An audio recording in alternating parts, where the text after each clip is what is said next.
Welcome to Siddheshwari Sai Astro Channel. Today we are going to touch the very sensitive topic of astrology, जिसे कि आप देखेंगे कि हर ग्रह एक चार्ट में अच्छे बुरे परिणाम देता है। कुछ ग्रह योग कारक भी होते हैं, लेकिन उनकी पोजीशन, वो किस हाउस को लीड करते हैं या कहाँ पर बैठे हैं, उन सब पे, उनकी अवस्था पे बहुत सारी चीज़ें हम देख के एक चीज़ डिसाइड करते हैं कि ये जो प्लैनेट है ये अच्छा रिजल्ट देगा या बुरा रिजल्ट देगा। इसी तरह से हम देखते हैं कई बार कुछ ग्रह हमें कुंडली में बहुत अच्छे दिखाई देते हैं। अगर मैंने फॉर एग्जांपल किसी एक प्लैनेट को ले लिया, वो प्लैनेट जो है अच्छे हाउसेस को, केंद्र को या त्रिकोण को रूल कर रहा है और एक्सॉल्टेड पोजीशन में है या फ्रेंडली हाउस में है और कोई मेलेफिक इफेक्ट भी नहीं है उस पर, लेकिन अपनी दशा महादशा में या अपने सिग्निफिकेंस से रिलेटेड वो प्लैनेट जो है हमें अच्छे रिजल्ट नहीं दे पा रहा होता। उसके पीछे क्या रीज़न है, वो ऐसा क्यों हो रहा है? क्योंकि ये सब देखने के लिए आप देखेंगे कि षडबल में भी वो प्लैनेट अच्छा है लेकिन रिजल्ट अच्छे नहीं मिल रहे हैं।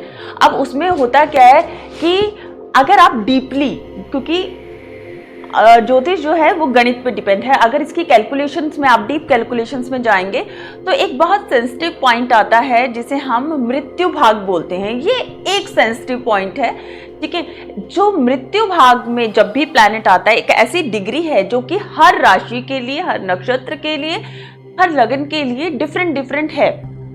तो जैसे फॉर एग्जाम्पल एरीज के लिए 20 डिग्री इज अ मृत्यु भाग का डिग्री, ठीक है। तो ये डिपेंड करता है कि कौन सा साइन उस पर्टिकुलर राशि में जो भी पड़ेगा वो आपको अपने रिजल्ट देने में इनकेपेबल हो जाता है। उसका रीजन होता है, जब हम मृत्यु भाग किसे कहेंगे? मृत्यु इज व्हाट? मृत्यु इज डिस्ट्रक्शन ऑफ समथिंग और somebody which is not be able to give the own results। जो मेरी कैपेसिटी में जो रिजल्ट्स हैं वो सारे रिजल्ट्स मैं नहीं दे पा रही हूँ या वो प्लैनेट नहीं दे पा रहा है। तो उस केस में क्या होगा? उस केस में हमारे को प्लैनेट बाहर से तो बहुत अच्छा दिख रहा है, स्वस्थ दिख रहा है, नवाज में भी उसकी पोजीशन अच्छी दिख रही है, लेकिन फिर भी वो प्लैनेट हमारे को अपनी दशा महादशा में अच्छा रिजल्ट नहीं दे पा रहा। काफ़ी एस्ट्रोलॉजर्स के पास आप जाएंगे, उनको रिजल्ट्स वो बोल रहे हैं कि अब ये हो जाएगा, अब प्लैनेट आपको अच्छा रिजल्ट देगा, अब ट्रांजिट में अच्छा रिजल्ट देगा, बट वो नहीं दे पा रहा है। इस केस में होता ये है कि जब प्लैनेट आपका उस डिग्री में आ गया तो वो अपने सिग्निफिकेंस को खत्म कर देता। अपने खत्म हो गई, मेरी कैपेसिटी खत्म हो गई, मैं बाहर से दिखने में बहुत अच्छी दिख रही हूँ, ठीक है, स्वस्थ दिख रही हूँ, लेकिन मेरी जो अंदर की कैपेबिलिटीज़ हैं वो कहीं पर डिस्ट्रॉय हो गई हैं, खो गई हैं, मैं उनको डिलीवर ही नहीं कर पा रही हूँ। इसी तरह से यही सेम चीज़ हमारे प्लैनेट के साथ भी होती है। जब हम किसी चार्ट को ध्यान से देखते हैं और उनके सेंसिटिव पॉइंट्स को काउंट करते हैं तो ये सारी चीज़ें हमें देखने के लिए मिलती हैं। अब कोई भी प्लैनेट जो है जब भी मृत्यु भाग में आएगा तो जो भी उसके सिग्निफिकेंस है, जिन जिन चीज़ों का वो कारक तत्व को रिप्रेजेंट करता है, तो उन कारक तत्वों पे उसके वो कारक तत्व जो है खत्म हो जाएंगे, वो अपने रिजल्ट्स नहीं दे पाएंगे। फॉर एग्जाम्पल किसी का लग्न जो है अगर इसमें मृत्यु भाव में आ गया, तो मृत्यु भाव में आने का मतलब है माई सेल्फ, मेरा एंटायर अस्तित्व। तो मेरा जो अस्तित्व है वो डाउटफुल हो जाएगा। मैं किसी भी चीज़ को रिप्रेजेंट करने में, डिलीवर करने में हमेशा डाउट में रहूंगी, सेल्फ डाउट्स मेरे अंदर इतने आ जाएंगे। For example second number is कि सूर्य है, सूर्य के जो कारक तत्व हैं वो विल पावर है, कॉन्फिडेंस है, गवर्नमेंट है, बोन्स हैं। तो अगर सूर्य मेरा मृत्यु भाव में आ गया तो मृत्यु भाव में आने के कारण तो यहाँ पर मुझे इनमें से किसी भी कारक तत्व में प्रॉब्लम देखने को मिल सकती है। और कई बार ऐसा होता है कि अगर प्लैनेट मृत्यु भाव में है और उसमें मेलेफिक इम्पैक्ट भी है और षडबल में भी कमजोर है, तो अपने सारे ही कारक तत्वों को खत्म कर लेता है, वो कुछ भी आपको डिलीवर नहीं कर पाएगा। मून की बात करते हैं तो मून आप जानते हैं कि आपका इमोशन है, माइंड है, ठीक है, आपकी इमेजिनेशन है। अब इमेजिनेशन अच्छी भी हो सकती है, बुरी भी हो सकती है। जब मैं किसी प्लैनेट के अंतर्गत आ गई और उसकी कैपेसिटी ही नहीं है कुछ देने की मुझे, तो अगर उस पर राहु जैसे प्लैनेट का या ऐसे किसी नक्षत्र में वो उसकी डिग्री आ गई जहाँ पर कि वो मुझे ल्यूनेटिक इफेक्ट दे सकता है, तो वो किसी इंसान को पागल करने की क्षमता भी रखता है। ठीक है, ब्लड से रिलेटेड प्रॉब्लम दे सकता है, वाटर डिजीज जो होती हैं जिसे हम फॉर एग्जांपल निमोनिया बोलते हैं, वो प्रॉब्लम हो सकती हैं, फेफड़ों से रिलेटेड प्रॉब्लम हो सकती है। ये सारी अगर आपका मून जो है ये अगर आपका एफ्लिक्शन में आ गया, मृत्यु भाग में आ गया, और मृत्यु भाग के लिए स्पेसिफिकली मून को कंसीडर किया जाता है, इसके लिए अलग से डिग्रीज दी गई हैं। आप इसके लिए फल दीपिका, सारावली, जातक पारिजात, इस तरह के सर्वार्थ चिंतामणि जो एक्चुअल क्लासिकल्स हैं, जो बुक्स हैं जिनमें कि ये नॉलेजेस दी गई हैं, उनको आप पढ़ के देखेंगे तो आपको ये सारी चीज़ें डिटेल में देखने को मिलेंगी। आजकल तो जो सॉफ्टवेयर्स हैं वो भी ये सारी चीज़ें आपके लिए कैलकुलेट करके देते हैं।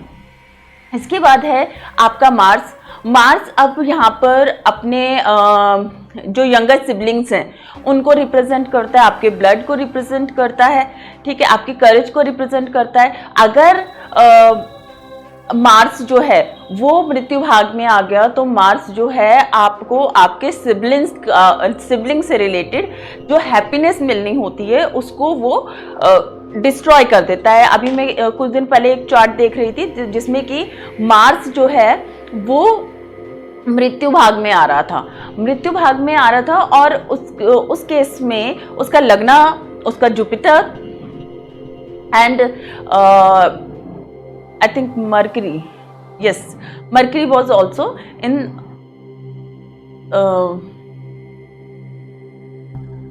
मेरे को तीसरा प्लैनेट याद नहीं है, तो वो जो है वो मृत्यु भाग में पड़ रहे थे। तो अब इस केस में उस नेटिव के जो यंगर ब्रदर थे, younger brother was paralysed, he was not able to walk. Okay, अब इस केस में यहाँ पर इस इंसान का खुद का लगना जो था वो भी मृत्यु भाग में था, उसका जो लगना लॉर्ड था वो रेट्रोग्रेड था, और उसके ऊपर में वो जुपिटर जो है वो मृत्यु भाग में भी था। तो इस केस में यहाँ पर person was totally hopeless, his moon was in Swati nakshatra with retrograde Mercury. तो there was many factor you need to consider in the chart. अगर हम बात करें इससे फर्दर बात करते हैं कि Mercury relate to technology, intelligence, nervous system, तो यहाँ पर एनालिटिकल पावर, इन सारी चीज़ों को ये प्रॉब्लम में आ जाती हैं। यहाँ पर मरकरी अगर ये मृत्यु भाग में आएगा तो वो अपने सिग्निफिकेंसेस से रिलेटेड रिजल्ट देने में असफल हो जाता है। बृहस्पति की बात करें तो बृहस्पति आपके फैट को रिप्रेजेंट करता है, धन को रिप्रेजेंट करता है, वेल्थ है, आपकी विजडम है, नॉलेज है। आप देखेंगे आज तक आप जब तक आपकी राहु की दशा चल रही थी, फॉर एग्जाम्पल आप बहुत अच्छा कर रहे थे, सडनली हम बोलते हैं कि जुपिटर बहुत अच्छा प्लैनेट होता है, बहुत अपनी जब दशा आएगी तो बहुत अच्छा रिजल्ट देगा, लेकिन कुछ लोगों को जुपिटर की दशा में बहुत अच्छे रिजल्ट नहीं मिल पाते हैं क्योंकि उनका जो प्लैनेट है अगर मृत्यु भाग में चला गया, ठीक है, और कहीं अष्टम से और से मतलब बाकी फैक्टर्स को देखेंगे, अष्टम से संबंध बना लिया या फिर कहीं और भी षडबल में भी वीक हो गया, तो वहाँ पर तो रिजल्ट बिल्कुल ही खत्म हो जाते हैं। वो जो 16 साल का पीरियड है वो आपके लिए आपकी लाइफ का वर्स्ट पीरियड हो सकता है। तो ये जो टाइमिंग्स होते हैं मृत्यु भाग, जब हम बात करते हैं किसी प्लैनेट के सेंसिटिव पॉइंट की, तो ये प्लैनेट आपको डिजीज दे सकता है, आपको वेल्थ से रिलेटेड प्रॉब्लम दे सकता है, आपको मृत्यु तक या मृत्यु तुल्य कष्ट तक दे सकता है। वीनस अगर आ जाए तो वीनस क्या करेगा, वीनस आपकी लग्जरी का कारक है, सेक्सुअल ऑर्गन्स का कारक है, आपकी किडनी का कारक है, तो इन सारी जगहों पे आपको ये प्रॉब्लम देना शुरू करेगा। सैटर्न है, सैटर्न आपके वर्क में, आपके ऑटोमोबाइल इंडस्ट्रीज जो हैं उसमें प्रॉब्लम आने लगेंगी, आपके जॉइंट्स में प्रॉब्लम आने लगती हैं, हेयर फॉल होने लगता है, तो ये सारी चीज़ें आपको यहाँ पर देखने को मिलेंगी। Rahu, you will see that misconception, illusion, and there could be sudden Rahu as known as for the sudden events.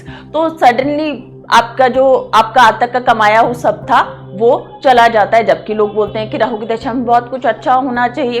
तो ये सारी जो चीजें हैं ये कॉन्टिन्यूसली चलती रहती हैं। अगर केतु आ जाए, केतु इज कारक ऑफ सेल्वेशन, अब उसे सेल्वेशन देनी है, आपको मोक्ष देना है, वो किस तरह से देगा ये उस पर डिपेंड कर सकता है। केतु आपको अगर साधना में भेज दे, आपको डीप मेडिटेशन में भेज दे, that is totally going to be very beneficial after being in the mrityu bhag. लेकिन अगर उसने अपने पॉजिटिव रिजल्ट नहीं दे दी, ये तो क्योंकि पॉजिटिव रिजल्ट था, अगर केतु आपको मेडिटेशन में भेज दे, केतु आपको डिप्रेशन दे सकता है, केतु आपको एक्सीडेंट दे सकता है, सडन डेथ दे सकता है। तो ये सारी जो चीज़ें हैं यहाँ पर कंसीडर करने की हैं। जब भी हम किसी भी चार्ट को देखते हैं तो हमारे को वो चार्ट बहुत डिटेल में देखना होता है। यदि आप इन सारी चीज़ों को ध्यान रखेंगे तो आपको पता चलेगा कि आपके चार्ट में देखने लायक कितनी चीज़ें हैं। और इसी तरह की जानकारी के लिए, जो कि मुझे नहीं लगता कि किसी ने भी इस तरह के किसी पॉइंट को टच किया है आज तक यूट्यूब पे, तो मैं आपसे रिक्वेस्ट करूंगी इस तरह की जानकारी अगर आप देखते रहना चाहते हैं तो हमारे चैनल को लाइक और सब्सक्राइब ज़रूर करें।